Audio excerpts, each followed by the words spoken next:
I want to welcome everyone to the monthly coffee table talk of Poets Connection, and thank you to Living Poetry, the largest poetry group in the Triad of North Carolina.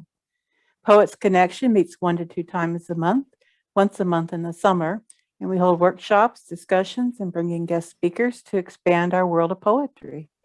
Tonight, we have the honor of hosting 3 publishers to our meeting. We have Diane Lockward of Terrapin Books, who I met via the Women Poets group on Facebook, Risa Pappas of Tolsun Books, who has been a guest on my podcast, and we follow each other on Instagram. Lisa Dailey of Sidekick Press, a hybrid press, interested in hearing about that. And Lisa's also been on my podcast. I want to thank you all for being our guest tonight. I want to thank so much the speakers for being here.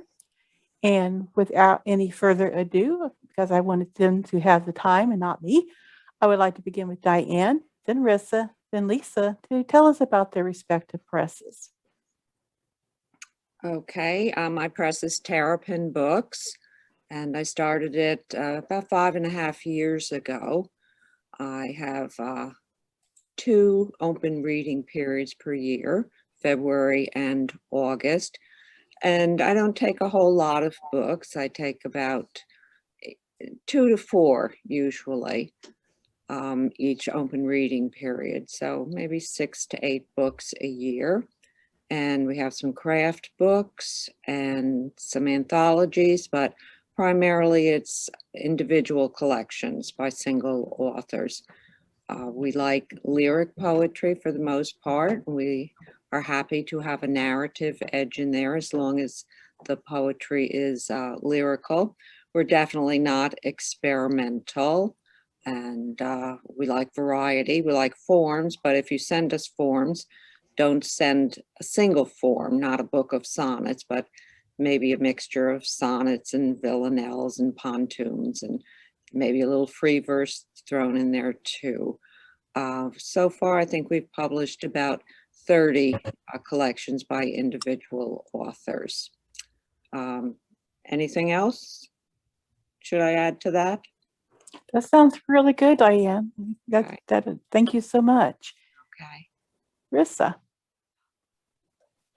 Hello, everyone. I'm Risa Pappas. I'm the editor-in-chief of Tolsun Books. We are based in Flagstaff, Arizona, and we've been around for about 3 years now, which doesn't sound like a long time, but it feels like it has been.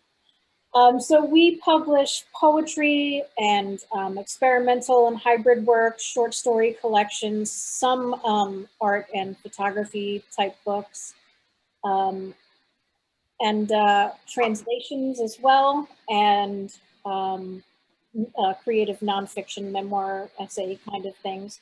And so poetry is by far the thing that we get submissions for the most. We just ended a submission period where we got a ton of poetry, and so we're going through that now. So it's hunker down time right now at Tolsun Books, and we're just reading through some really amazing and powerful submissions.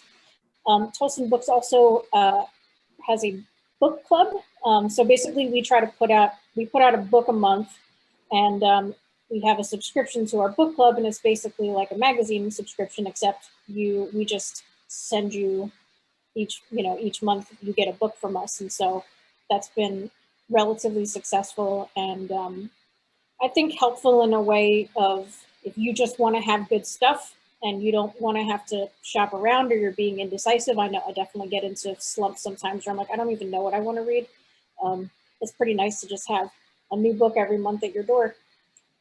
So that's kind of one of the things that sets us apart.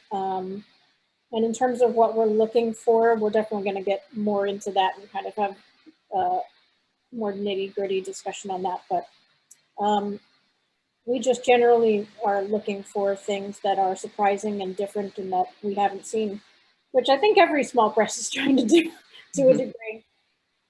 So that's us. Thank you. Lisa? Hi, everyone. My name is Lisa Dailey, and I'm the owner here at Sidekick Press. And I am in the upper left corner of the United States, up near the Canadian border in Bellingham, Washington, just north of Seattle. We are a small hybrid press, meaning it's pay for publication, and we do all of the work that takes your book from manuscript all the way through finished book. We represent quite a few anthologies and specialize in that, as well as memoir, some select fiction, and then we have about 5 books of poetry out right now, a couple of which are anthologies and a couple of which are single author. So we're always open for submissions, though we're pretty select about what we take on. I like to make sure that we would be a good representation for the authors that come to work with us.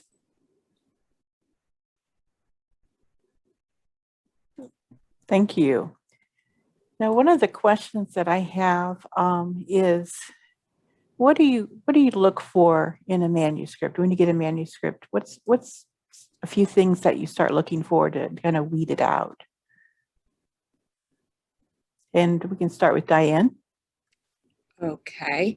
I look for unity. I don't want a bunch of poems just thrown together. I want there to be a reason for these 40 to 50 poems being put together into a single collection. I don't want them all to be about dogs or all to be about flowers, but there should be some central unifying idea, not always perceivable initially, but somehow the collection coheres.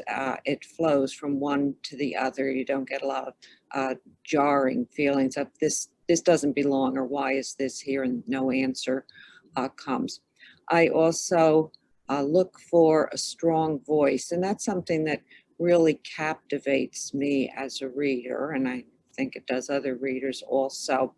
And it's kind of an elusive, indefinable quality of a poem, but when you come across a poem with a strong voice, you hear it, you feel it. So something distinctive in the voice I find very appealing.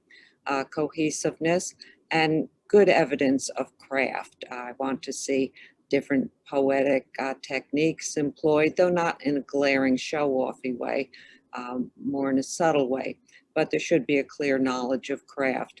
I also like to have some evidence that the poet has been out doing the work of a poet, and that's not in the poems, but that will be in the acknowledgements and the bio, that the poet, I like to see that the poet does readings, submits to journals regularly, and has really become part of a poetry community, because that suggests a future audience for a potential book. So those are some of the things that I look for when I'm reading. Thank you. Lisa, would you like to add to that what you look for? Well, I would agree with Diane on a lot of the things that she looks for. I think I actually get quite a bit more submissions in the fiction and memoir category, and I'm always on the lookout for a good story that's told well, that has a clear arc from beginning to end, and really tells the story and takes the reader on a journey, whether, no matter what genre that you're in. For poetry, I also like to see kind of an arc through the material, because even though the poems can be about all kinds of different things, there's still a story that's being told underneath that. And those are the ones that I enjoy the most, for sure. Thank you. Risa? Yeah, so Tolsun books are kind of one of our, internal mottos for how we go about viewing submissions in general. Is we want parts that make a whole. We want not necessarily a unifying theme. We're not that specific. It's more about, like, do these things fit together?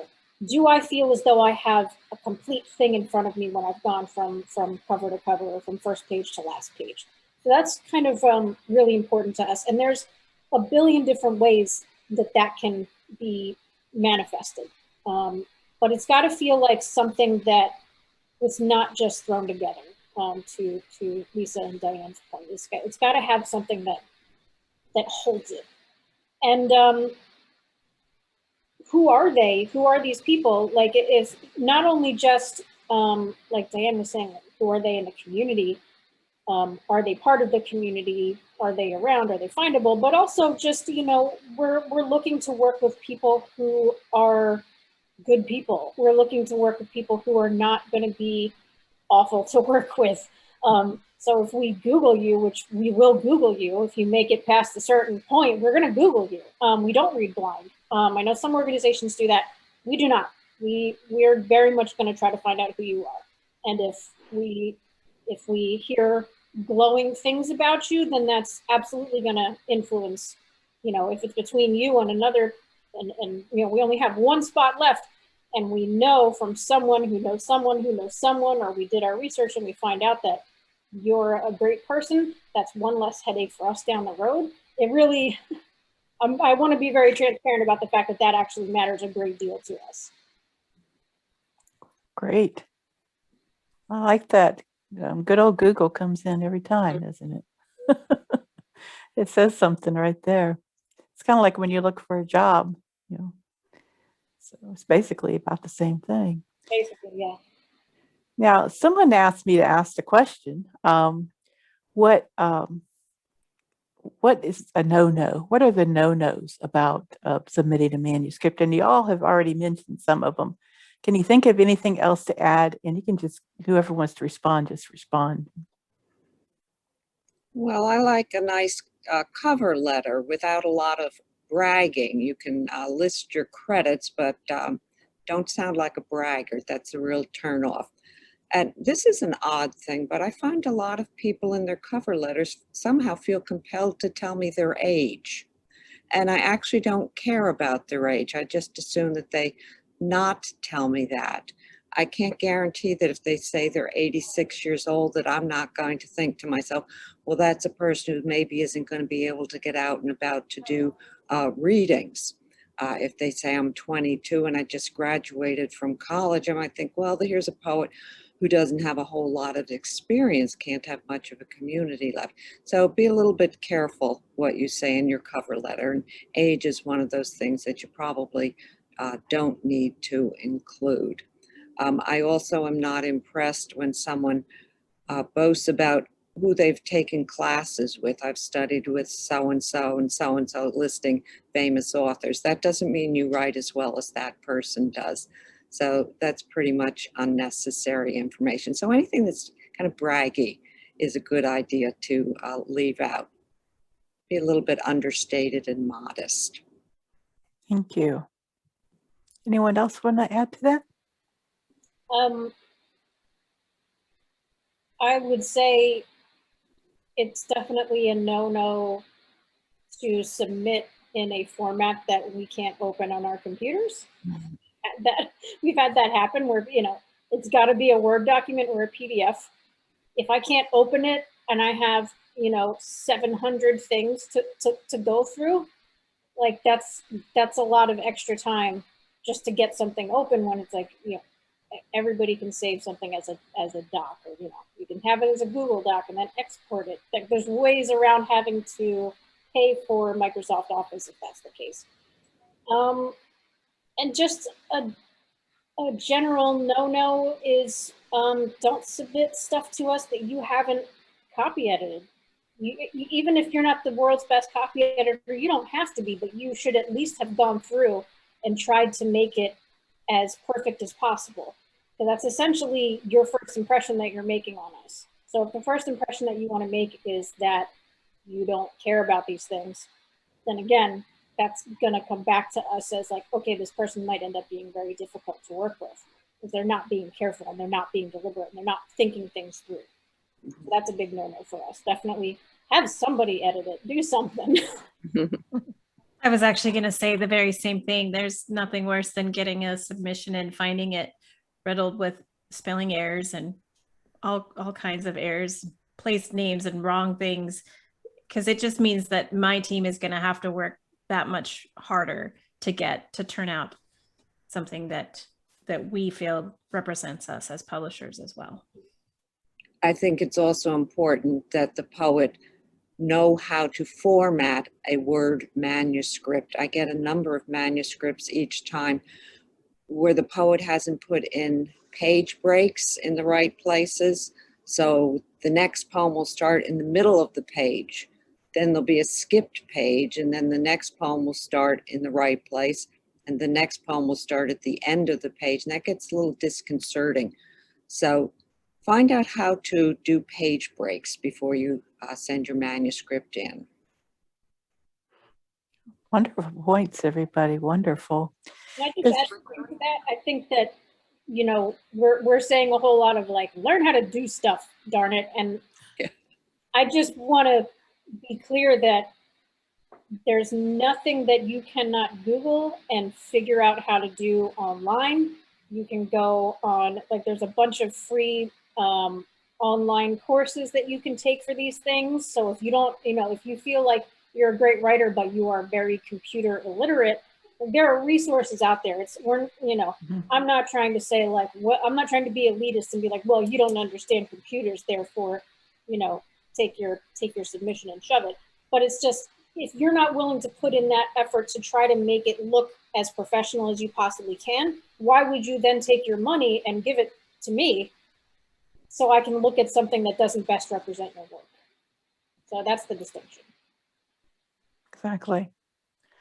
Well, and there's always, you know, in my experience in the poetry community, we help each other with stuff all the time. You know, we email each other, I'm stuck on this, I'm not sure what to do. So we're our own community anyway. So we have the resources one way or the other. That's a really good point. Like if you're not in a poetry Facebook group, or you're not on a poetry Discord, or, you know, writers Twitter or things like that, nobody should be writing and submitting a book 100% by themselves.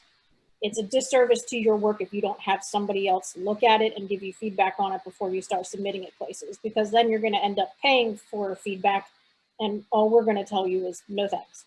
That's not comprehensive. So Exactly. you know, it takes a village to write and publish a book. It's not just you. Sure does.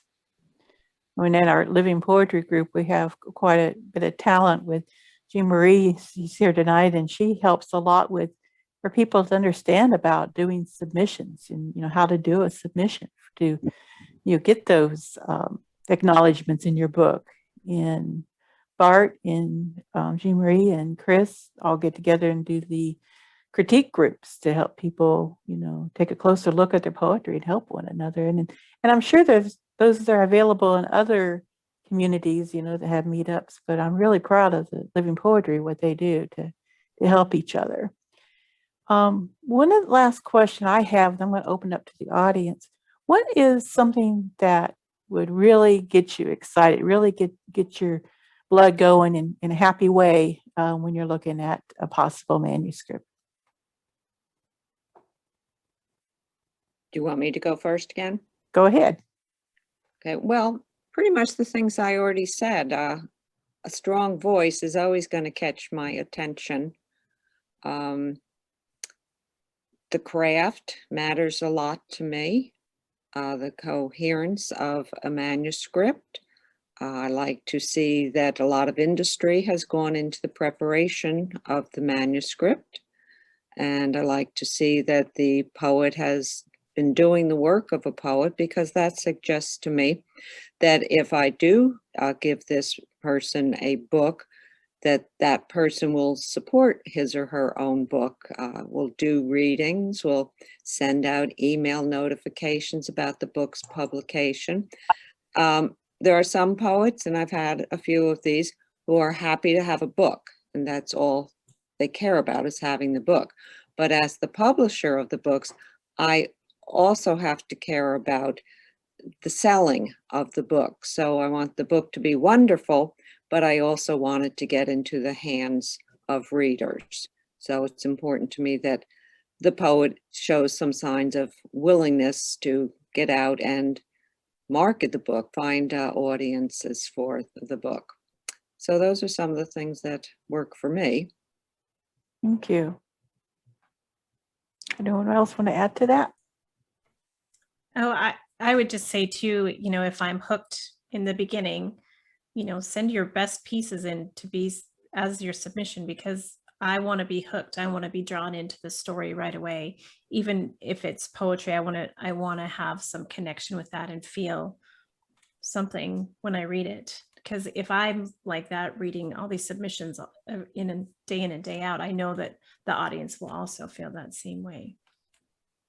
Thank you. I think the ability for me to scroll through your submission, stop on a random page, read a poem, and it's a fantastic poem. I don't, you know what I mean? Like I'm looking for greatest hits. If you have a poem in there that you don't really stand behind, don't include it. You know, the more precise you can be, you know, I don't want filler poems. You can change mood, but don't change quality. I want to be able to see that you've got it all in there and you don't have anything extra, because why would you include something that doesn't need to be there? So for me, the tightness of a manuscript, I think, is really important. Not to say that we won't get through an editing process and decide that more things have to go, or maybe like, you know, I could actually use another poem in here, but that's part of the editorial process.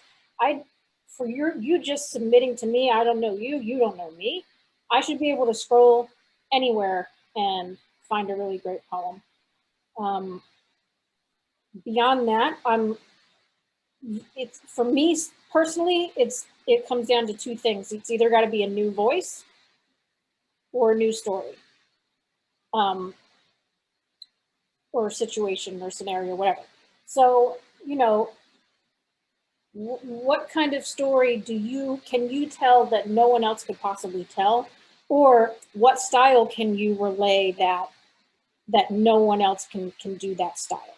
That's kind of really what pushes it over the edge for me. Thank you. Okay, I'm going to open this up for questions from the audience. You can raise your hand by going to the participant area, I think. Nope, never mind. There's a reactions button down the bottom, and you click on raise hand there. Sorry, different app than what I normally use. There's a couple questions in the chat. Okay. One of All them right. is, do you use APA Times New Roman 12-point font? I mean, I would say generally yes. I mean, if you have a font that just makes your heart soar, and that's the font that you want it to be in, and you want to show the most complete possible representation of your work, and that includes that font, I don't care. That's me personally. I know that some organizations are really specific about that. I'm not. As long as it's not like wingdings, you should be fine. I was actually going to add to that, you know, a lot of the reason that I have people put everything in Times New Roman 12-point is because my computer can read that. When people go off and sometimes use fancy fonts and I don't have them on my system, it's going to put it in a default font, and it may not look exactly the way that you want it to look. So if you want to use fancy fonts, make sure you're saving it to a PDF where we can see those fancy fonts, or a layout in a particular way that you want it, because you can't always guarantee in Word that I'm going to have the exact same things on my end. Good point.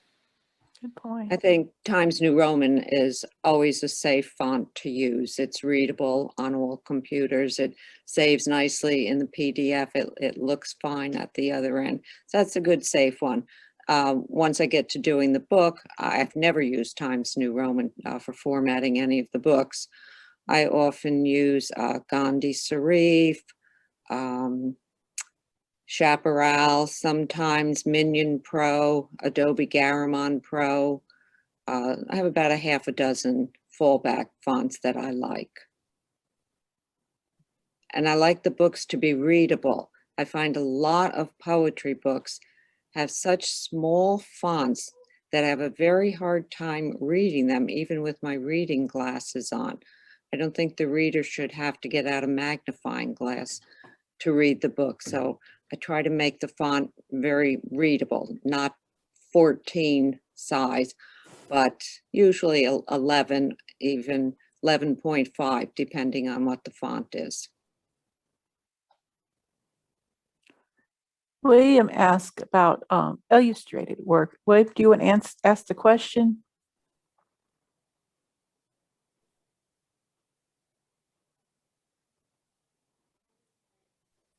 Okay. No, yeah, what about illustrated usage, and do you all have in-house illustrators? I write young adult motivational poetry, a lot around suicide, avoidance, and depression.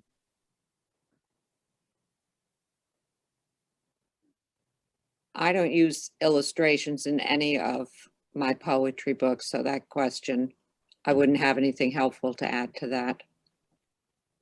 I'm not sure I totally understood the full question. I do have 2 separate works that are illustrated, and in that case, I just work with my author and the illustrator so that they know what kind of format I need the drawings in.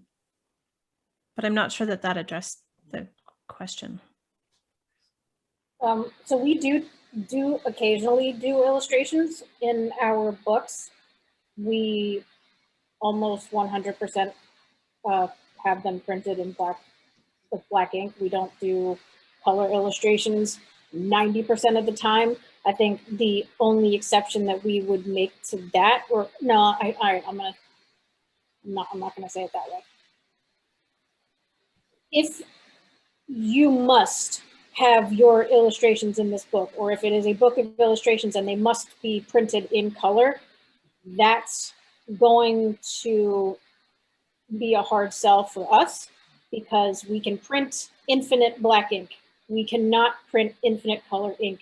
It drives the cost per copy of the book up significantly. So the very few times that we've ever printed with anything other than black ink, it's because the people who are the authors or the illustrators or people that we know are going to sell, like the copies are going to go like hotcakes.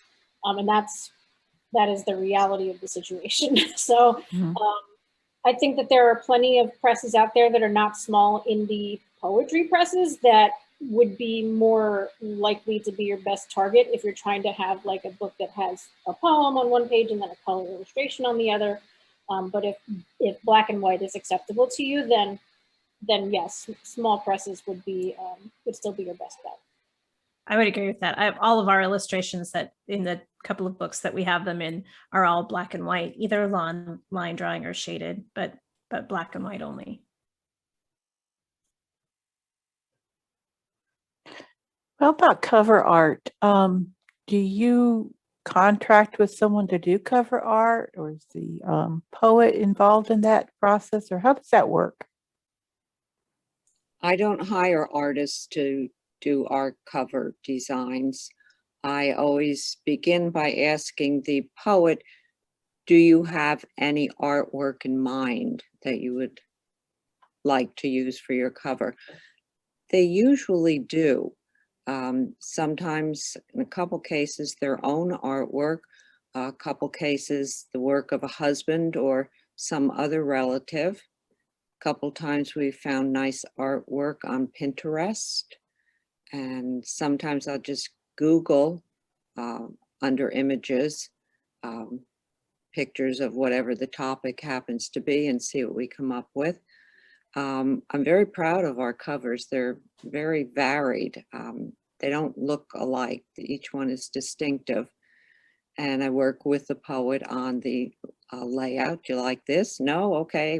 How do you like this? And we go back and forth a number of times until we get something that we're both really happy with. So it's fun to do. And I've been very happy with our covers thus far. And I think my poets have been too. At Sidekick Press, we do actually hire out, and I have 2 cover designers that I work pretty exclusively with at this point that have gotten some really great reviews on their cover art. And I always start by interviewing the poet and talking about, or the author, and talking about what their vision is. But I also want to make sure that we take that vision and we turn it into something that has mass market appeal. Yeah, that's a good point. I would say that the authors for us are more than welcome to give us suggestions of what they think would work. But at the end of the day, we have an art director and we have the discretion to choose what the cover is going to be. We actually take a lot of pride in our covers, you know, what we say on our website, like, go ahead, judge our books by their covers, because we know how important that is. If you're on, you know, one of those, if you're in like a bookshop, or if you're on a website or whatever, and you're just shopping around and you see a really cool cover, I've bought books just because of the cover before. I'm not afraid to say that. So we think that they're very important. We can design them ourselves, but we have definitely hired people before, artists that we know and have worked with before, recommendations from other people. Again, people that we can kind of vouch for and say that they're not going to be a nightmare of a person. And then we, you know, we can negotiate prices and things like that. But we're very fortunate that we have an art director who takes the time to go really in depth with how the cover should be. I see another question in chat. It says, isn't punctuation, especially dashes and ellipses, a poet's biggest hurdle? I don't think so. I like punctuation. Dashes make me happy. I'm less happy with ellipsis. I'm okay with the occasional colon and semicolon. I don't like sloppy punctuation, where one sentence appropriately uses a comma and the next sentence abandons commas. You can abandon commas, but you have to be consistent about abandoning them throughout this particular poem. Your next poem can use a different strategy, but the strategy has to be specific to this poem, and it has to be well thought out. But I think punctuation matters, and I pay attention to that, and I think poets should also. Mm-hmm. One thing I find is a problem with punctuation, and this is the most common mistake I find when I'm editing a manuscript, because I do edit all the manuscripts. Excessive use of the hyphen. Please check that the hyphenated word actually needs a hyphen, or is it really a unhyphenated word, single word, or is it unhyphenated but two words? So check that in your dictionary. Did that answer your question, William? Okay, good. Anybody else have questions? Are we being shy? I've never known this group to be at a loss for words. What would you say the percentage of published poems would be? You know, like if I'm submitting a manuscript, what percentage of my poems should have been published? Like, you know, in my acknowledgments, it should have been published by literary magazines and such. Well, I say in my guidelines that we recommend that 25 to 50% of the poems have been previously published in journals. We might occasionally take a manuscript that's had fewer than that, and we have some that have more than that. But that again shows me that the poet's been doing the work of the poet. The poet knows how to take a poem back and revise it and send it out again, and is kind of success oriented, has some experience with publishing. And a problem that I find is people sending out manuscripts before they're ready. And that's a mistake. Don't be overeager to get that first book. Let it cook until it's sufficiently done. One question I'm often asked is it a good idea or a bad idea to resubmit a manuscript that's been rejected? I think I've had 7 poets now whose manuscripts I've taken on the second submission. So yeah, it is a good idea to resubmit, but only if you're going to revise. Those are usually manuscripts that I gave some feedback on, and I have a record of the feedback that I gave. And if I've suggested this manuscript is screaming for 5 sections, not the 3 that you have, and it comes back to me in 3 sections, I'm probably not going to be terribly interested to proceed. But I'm definitely open to considering manuscripts that come back a second time, even a third time. Mm-hmm. I'm so glad to hear you say that, Diane, because I actually like to really read through all of the submissions that come in, and I try to give personalized feedback to everybody that submits, whether I take them or not. And I actually also too say I would love to see this again after you've revisited the work. I've definitely told people rework this, resubmit it to us, or this just, we love the writing, but it's just not going to fit. And so, like, please think of us if you come up with something different that you want us to look at. We appreciated the opportunity to read it. It's just not for us. It's really good, just not for us. Mm-hmm. So I'll definitely do that if I feel the occasion calls for it. We don't, the volume of submissions that we get, we don't really have the luxury of being able to personalize every rejection that we send out. But, you know, I'll tag things that I'm like, I took a second look at this and that means something. Sometimes I'll get a submission that lets me know almost immediately that this person is not familiar with my press, doesn't know the kind of work that Terrapin Books publishes. That's a big mistake. If you send me a collection of haiku, I know that you don't know Terrapin Books. I say in my guidelines, it's really a good idea if you're submitting to Terrapin Books or any other press to get your hands on at least one of the books that they have published. Would you be proud to have your book published in a similar manner? Does your book seem like it would be a good fit for this press? Because not every collection of poetry is a good fit for every single press. So it's important to get to know the press. It's also the first thing that you're doing to support the press if you buy one or two books that they have published. It's a smart thing to do. That's a really good point. I just would add to that. In general, submit judiciously. I've run into a lot of people who, it can be really tempting to make a spreadsheet and you want to fill those rows up and you want to say, I've submitted it to 12 places. It's like, okay, but were they the 12 right places? Do you actually have a shot at any of those places? Did you take the time to look? And I think it behooves the writer to take the time initially and really look into the presses that they actually like and submit to them, rather than just, you know, buckshotting it and, you know, just hoping that you hit something. Yes. Have you all found that there's been more people submitting since the pandemic? I found the last submission period, the submissions, the number was actually down. I had expected that because of the pandemic and people being stuck at home, that I would get more submissions, but I didn't.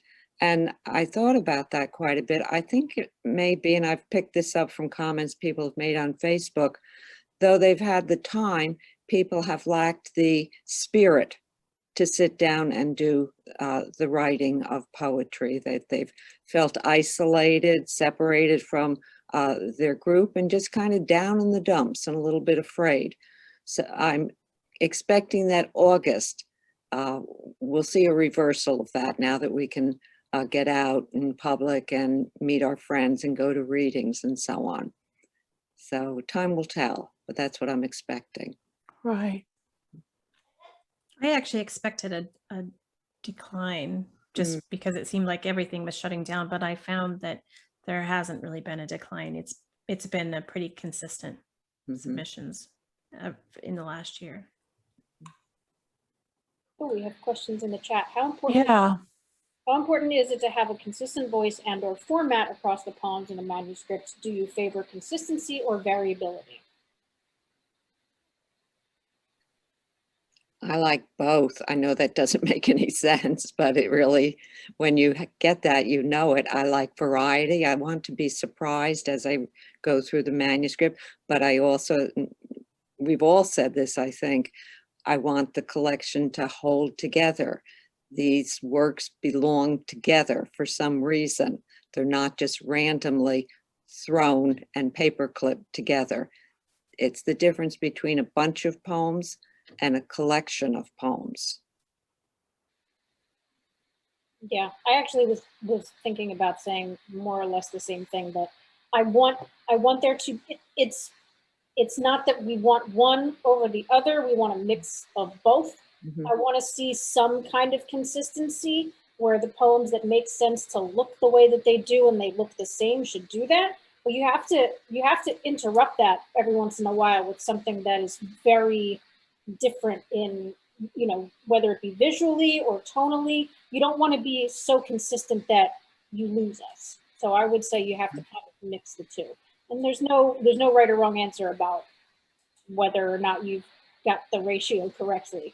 The person that the press that likes that is the press that you want. The press that doesn't like that, it's just a difference of very subjective opinion.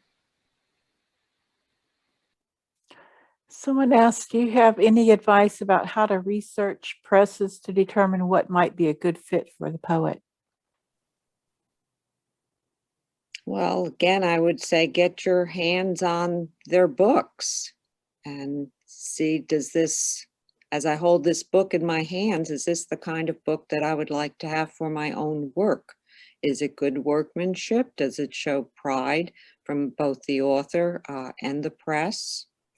I will probably look on Amazon and see if the books from that press are listed there. Are they listed at Barnes and Noble? Does the press try to get the books out? I would read their guidelines. What are they looking for?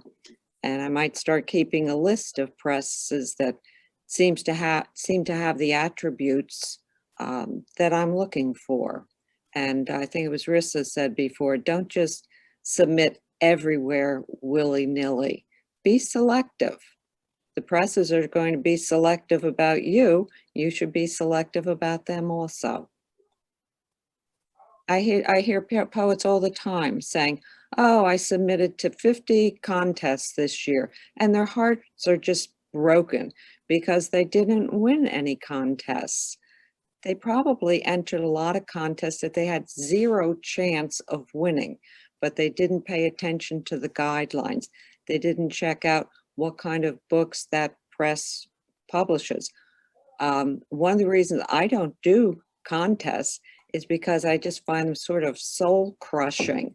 Everybody wants to win something, but very few are actually going to win. So I always say that all of my poets are winners. They didn't get paid anything, no cash prize, but I think they're all winners. Yeah, I think just getting accepted is a win. So I think you have to pay to submit to a lot of these places. Save your money as much as you possibly can. Google them first. You know, like you don't necessarily have to have read a book, but if you go on SPD and you see the same presses frequently on the bestsellers list, well, you want to look into those presses. If you go on to Submittable and you see that there's a couple of presses that the name catches your eye, okay, look into them a little bit more. There's no wrong way to do this research. It's, you know, it's Google it and look at what their submission guidelines are. If you think the submission guidelines are a pain in the ass, then don't submit there because you're not going to get along because that's their thing. They're, you know, they're too tight for you. Find somebody that's a little bit more fast and loose then. Because you're auditioning them just as much as they're auditioning you, right? I mean, if they're putting stuff out there that you're like, then why would you put money down on something that you're in about? So just, yeah, do some Googling. And if they don't have a website, to me, that's kind of a red flag. Like if you say that you can put out a book, but you can't go and get a website, like that's weird. So, you know, there's certain things that you certainly want to watch out for, but to Diane's point, like make your list. Once you start seeing presses that you're like, I like what they're about, then start putting them on your short list and make sure that you're hitting that list hard. Do you think it would be safe to say that, you know, once you're, let's say that you've published, you know, your book of poetry with one of your presses, would it be safe to say that you need to get out there and do the legwork as a poet to sell your book? Absolutely.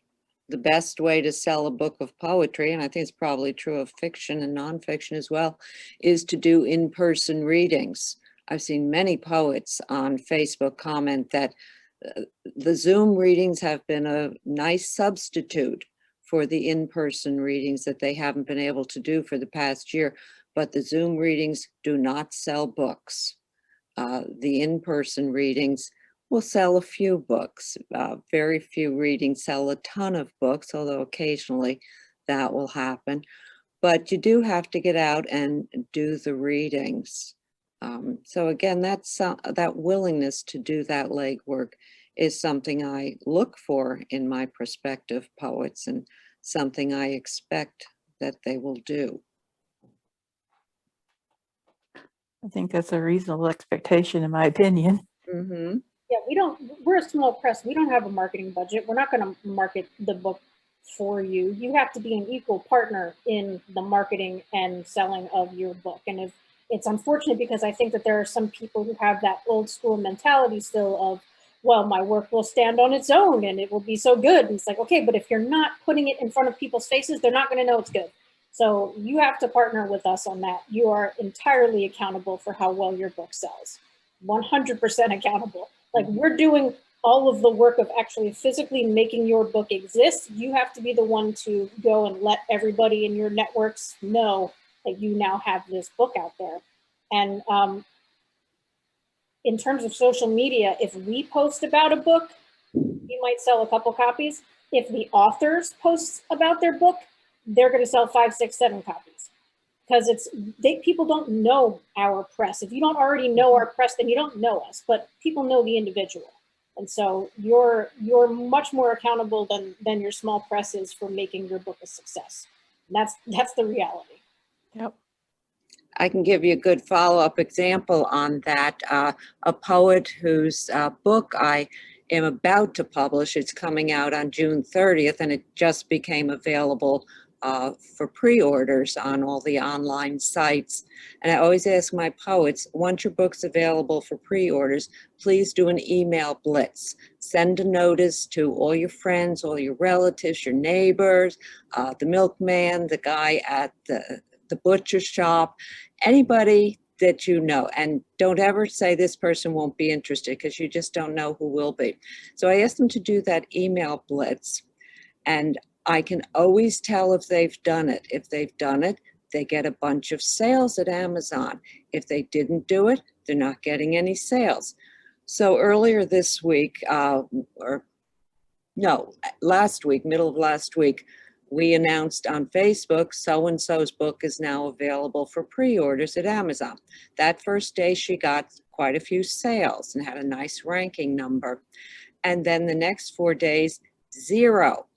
So she emailed me yesterday, and that gave me a good opportunity to say, oh, by the way, did you do your email blitz? And she said, yes. Didn't you get a copy of it? I said, no, I didn't get a copy of it. So she checked in her email program, and it turned out that the program didn't send her email blitz. She has Gmail, and Gmail has a rule maximum of 500 emails a day, and her list was 600 people, so nobody got it. So she split the list in 2, and she sent half of it out late last night, and the other half I think was going out today. Last time I looked at her Amazon, she was down to 41,000, which is a nice sweet place for a poetry book to be on Amazon. So it made a huge difference, the marketing.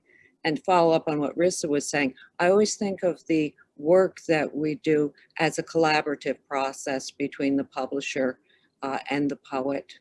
I don't work for them, I work with them, and vice versa. San had a question on here. I'll scroll. Is there a book of poetry that your press is most proud of, and why?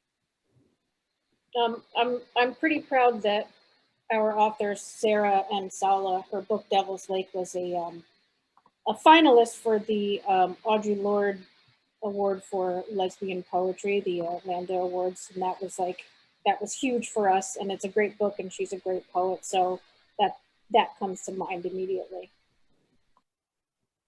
I would say for Sidekick Press, it's This Uncommon Solitude, which was an anthology of poetry all about the pandemic, which stemmed from NaPoWriMo.